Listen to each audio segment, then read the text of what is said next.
വാമനാവതാരം. പ്രഹ്ലാദന്റെ പുത്രൻ വിരോചനൻ. വിരോചനന്റെ മകനാണ് ഇന്ദ്രസേനൻ. അദ്ദേഹം മഹാബലി എന്നാണ് അറിയപ്പെട്ടിരുന്നത്.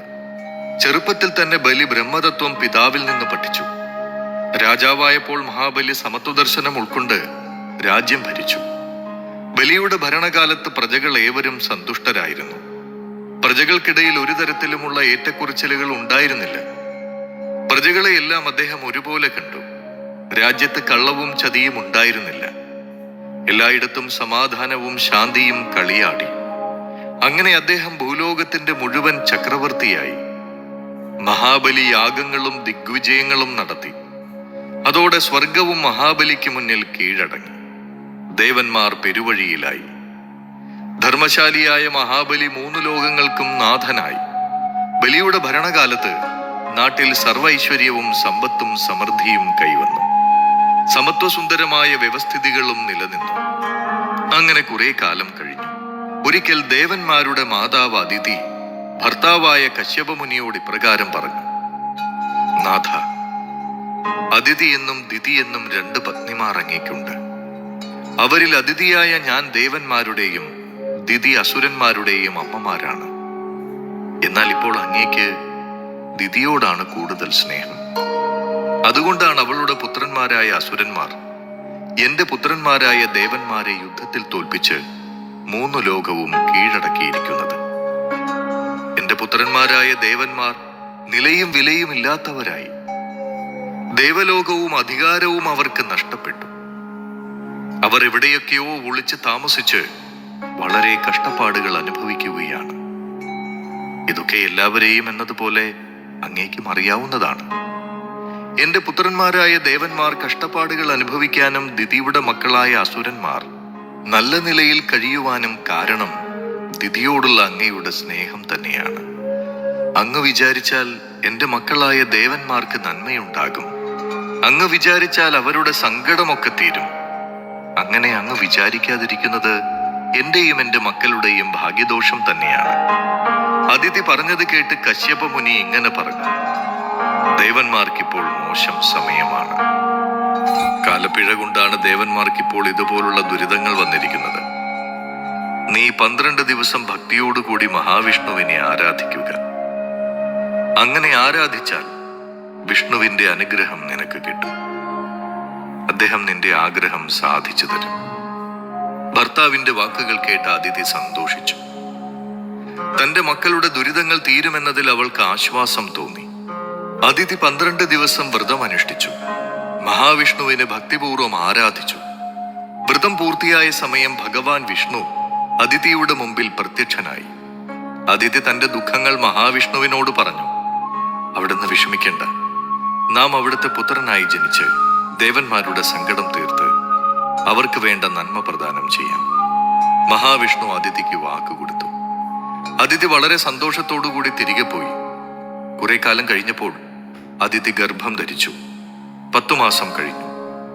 ചിങ്ങമാസത്തിൽ വെളുത്ത പക്ഷത്തിലെ ദ്വാദശിയും തിരുവോണ നക്ഷത്രവും കൂടിച്ചേർന്ന പുണ്യ ദിവസം. അന്ന് നട്ടുച്ചയായപ്പോൾ അവൾ ഒരു പുത്രനെ പ്രസവിച്ചു. ഉത്തമ ലക്ഷണങ്ങൾ തികഞ്ഞ പുത്രൻ ജനിച്ചപ്പോൾ അച്ഛനായ കശ്യപനും അമ്മയായ അദിതിയും ആനന്ദം കൊണ്ടു.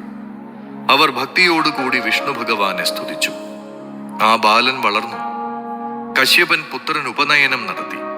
ബ്രഹ്മചാരിയായ ആ ബാലൻ ഒരു ദിവസം അച്ഛനമ്മമാരുടെ അനുമതിയോടുകൂടി യാത്ര പുറപ്പെട്ടു. അവൻ നർമ്മദാ നദിയുടെ തീരത്തു ചെന്നു. ഈ സമയം അവിടെ മഹാബലി ഒരു വലിയ യാഗം നടത്തുകയായിരുന്നു. ആ ബാലൻ മഹാബലിയുടെ യാഗശാലയിൽ പ്രവേശിച്ചു. തേജസ്വിയായ ആ ബ്രഹ്മചാരിയെ മഹാബലി ബഹുമാനത്തോടുകൂടി സ്വീകരിച്ചു. അല്ലയോ മുനികുമാരൻ, അങ്ങയുടെ ആഗമത്താൽ ഈ യാഗശാലയും നാമും ധന്യരായിരിക്കുന്നു. അങ്ങയുടെ ആഗമനോദ്ദേശം എന്താണെന്ന് അറിയിച്ചാലും അങ്ങേക്ക് വേണ്ടി നാം എന്താണ് സാധിച്ചു തരേണ്ടത്? എന്തായാലും പറഞ്ഞുകൊള്ളുക. അങ്ങ് ആഗ്രഹിക്കുന്നത് എന്തു തന്നെയായാലും അത് സാധിച്ചു തരുവാൻ നാം ഒരുക്കമാണ്.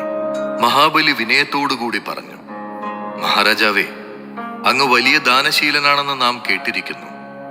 നിത്യബ്രഹ്മചാരിയായ എനിക്ക് നിത്യകർമ്മങ്ങൾ അനുഷ്ഠിക്കുവാൻ സ്വന്തമായി 3 അടി ഭൂമി അങ്ങ് ദാനം ചെയ്താൽ കൊള്ളാം. മഹാബലിയുടെ വാക്കുകൾ കേട്ട ബ്രാഹ്മണകുമാരൻ പറഞ്ഞു: 3 ലോകത്തിന്റെയും ചക്രവർത്തിയാണ് നാം. നമ്മോട് 3 അടി ഭൂമി മാത്രം ചോദിക്കുക എന്നത് എത്ര നിസ്സാരമാണ്. ഇതിലും കൂടുതലായി എന്തു വേണമെങ്കിലും അങ്ങ് ചോദിച്ചു കൊള്ളുക.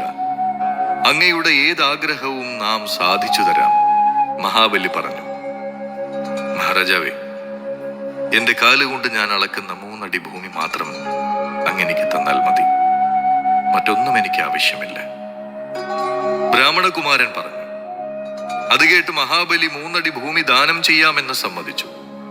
അസുര ഗുരുവായ ശുക്രമഹർഷി ആ സമയം അവിടെ ഉണ്ടായിരുന്നു. അദ്ദേഹം മഹാബലിയോട് ഇങ്ങനെ പറഞ്ഞു. മഹാരാജാവേ, ഇത് ചതിയാണ്. അങ്ങയെ ചതിക്കാനാണ് ഈ ബ്രാഹ്മണകുമാരൻ വന്നിരിക്കുന്നത്. അങ്ങയോട് 3 അടി ഭൂമി യാചിക്കുന്ന ഈ ബ്രാഹ്മണകുമാരൻ മഹാവിഷ്ണുവാണ്. അങ്ങ് ചതി പറ്റാതെ സൂക്ഷിക്കുക. ഈ ബ്രാഹ്മണകുമാരനെ പുറത്താക്കുക. അങ്ങയിൽ നിന്നും 3 ലോകവും അപഹരിച്ച് അങ്ങയുടെ ശത്രുക്കളായ ദേവന്മാർക്ക് കൊടുക്കുവാൻ വേണ്ടിയാണ് വിഷ്ണു ഈ കുട്ടിയായി വേഷം മാറി ഇവിടെ വന്നിരിക്കുന്നത്. അങ്ങ് ദാനത്തിൽ നിന്നും പിന്മാറിയില്ലെങ്കിൽ അസുരന്മാർക്കെല്ലാം നഷ്ടപ്പെടും. ഗുരുദേവ, നമ്മുടെ അടുത്ത് വന്ന് യാചിക്കുന്നവൻ ആര് തന്നെയായാലും അവർ ആവശ്യപ്പെടുന്ന ഏത് വസ്തുവും നാം കൊടുക്കുക തന്നെ ചെയ്യും. അത് നമ്മുടെ ധർമ്മമാണ്. പ്രജകളുടെ ആഗ്രഹം നിറവേറ്റി കൊടുക്കാൻ നാം ബാധ്യസ്ഥനാണ്. ദാനം യജ്ഞത്തിന്റെ ഭാഗമാണ്. അതിൽ നിന്ന് പിന്തിരിയാൻ ബലി തയ്യാറല്ല. എന്റെ അടുത്ത് വന്ന് 3 അടി ഭൂമി യാചിക്കുന്ന ഈ മുനികുമാരൻ മഹാവിഷ്ണു തന്നെയാണെന്ന് അങ്ങ് പറഞ്ഞത് കേട്ട് ഞാൻ സന്തോഷിക്കുന്നു. ഇത്രയും ഉത്തമനായ ഒരു യാചകനെ കിട്ടുക എന്നത് മഹാബലിയായ എനിക്ക് കൈവന്നിരിക്കുന്ന വലിയ ഭാഗ്യം തന്നെയാണ്. വിഷ്ണുവിന് ദാനം ചെയ്യുക എന്നതിൽ പരം നല്ല കാര്യം മറ്റെന്താണുള്ളത്? അദ്ദേഹം ആവശ്യപ്പെടുന്നത് എന്തും, അത് നമ്മുടെ ജീവനാണെങ്കിൽ പോലും നാം നൽകും. അങ്ങന്റെ ഗുരുനാഥനാണ്. എങ്കിലും ഈ വിഷയത്തിൽ അങ്ങയുടെ അഭിപ്രായത്തിന് വിപരീതമായി പറയേണ്ടി വന്നതിൽ അങ്ങ് നമ്മോട് ക്ഷമിക്കണം. മഹാബലി പറഞ്ഞത് കേട്ട് ശുക്രമഹർഷി വിഷാദിച്ചു. തന്റെ ശിഷ്യനായ മഹാബലിയുടെ സമ്പത്ത് മായാവിയായ വാമനൻ അപഹരിക്കുവാൻ പോവുകയാണല്ലോ എന്ന് വിചാരിച്ച് അസുരഗുരു സങ്കടപ്പെട്ടു. മഹാബലി വാമനനെ സൽക്കരിച്ച് ഭൂദാനത്തിന്റെ ചടങ്ങായി ഒരു കിണ്ടിയിൽ വെള്ളമെടുത്തു അദ്ദേഹത്തിന്റെ കയ്യിൽ ഒഴിക്കുവാൻ മുതിർന്നു. അപ്പോൾ ശുക്രമുനി ഒരു വണ്ടിന്റെ രൂപമെടുത്ത് കിണ്ടിയുടെ ഉള്ളിൽ വെള്ളം പുറത്തു വരാതിരിക്കാനായി പറ്റിപ്പിടിച്ചിരുന്നു. വാമനന്റെ കയ്യിൽ വെള്ളമൊഴിക്കാൻ മഹാബലി കിണ്ടി താഴ്ത്തി. വെള്ളം വീഴ്ത്തുന്ന ഭാഗത്ത് എന്തോ തടസ്സം നേരിട്ടിരിക്കുകയാണെന്ന് വിചാരിച്ച് മഹാബലി വിഷാദിച്ചു. ആ സന്ദർഭത്തിൽ വാമനൻ ഒരു ദർഭപ്പുല്ലിന്റെ അറ്റം കൊണ്ട് കിണ്ടിയുടെ ആ ഭാഗത്ത് കുത്തി. അത് നിമിത്തം ശുക്രമുനിയുടെ ഒരു കണ്ണിന് കേടുപറ്റി. അതോടുകൂടി വണ്ടിന്റെ രൂപത്തിൽ കിണ്ടിയിലിരുന്ന ശുക്രമഹർഷി അവിടെ നിന്ന് രക്ഷപ്പെട്ടു. മഹാബലി വാമനന്റെ കയ്യിൽ വെള്ളം ഒഴിച്ചു കൊടുത്തു. അത് സ്വീകരിച്ച വാമനന്റെ ശരീരം പെട്ടെന്ന് വളർന്നു. അടുത്ത നിമിഷം ആകാശത്തും ഭൂമിയിലും എല്ലായിടത്തും വാമന സ്വരൂപം വ്യാപിച്ചു. അദ്ദേഹം ഒരു പാദം കൊണ്ട് ഭൂമിയും 2ാമത്തെ പാദം കൊണ്ട് സ്വർഗവും പാതാളവും അളന്നു. 3ാമത്തെ പാദം അളക്കുവാൻ സ്ഥലം എവിടെയാണെന്ന് വാമനൻ ബലിയോട് ചോദിച്ചു. അങ്ങയുടെ 3ാമത്തെ പാദം എന്റെ ശിരസിൽ വെച്ചു കൊള്ളുക, മഹാബലി പറഞ്ഞു. അതുപ്രകാരം മഹാവിഷ്ണു തന്റെ 3ാമത്തെ പാദം മഹാബലിയുടെ തലയിൽ വെച്ചു. മഹാബലി, നീ 3 ലോകവും കീഴടക്കി. അതിന്റെ അഹങ്കാരവും ഉണ്ടായിരുന്നു നിനക്ക്. എന്നാൽ യാചകന്മാരുടെ ആഗ്രഹം സാധിച്ചു കൊടുക്കാൻ ഒട്ടും മടി കാണിക്കാത്ത നിനക്ക് എല്ലാ നന്മയും ഉണ്ടാകും. ഈ ഭൂമിയുടെ അടിയിലുള്ള രസാതലം എന്ന ലോകത്ത് ചെന്ന് ആ ലോകത്തിന്റെ അധിപതിയായി വാഴുക. തന്റെ രാജ്യത്തെ പ്രജകളോട് വളരെയധികം സ്നേഹമുണ്ടായിരുന്ന ഭരണാധികാരിയായിരുന്നു മഹാബലി.